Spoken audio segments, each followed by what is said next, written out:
আমার মেয়ে মাহারু, আমার ছোট মেয়ে, ও একটা ব্লগ করছে এখন।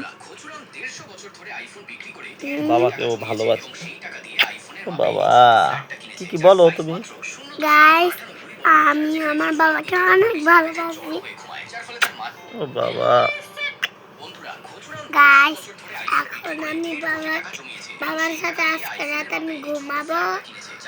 তারপরে আমি সকালে উঠে আবার বাবার সাথে ঘুমাবো। তারপরে আবার রাতে ঘুমাবো বাবার সাথে। ঠিক আছে, ওকে গাইস, টাটা দিয়ে দাও। Tata, bye bye.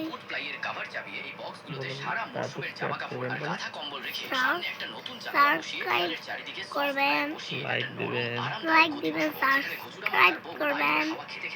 Tata, bye bye.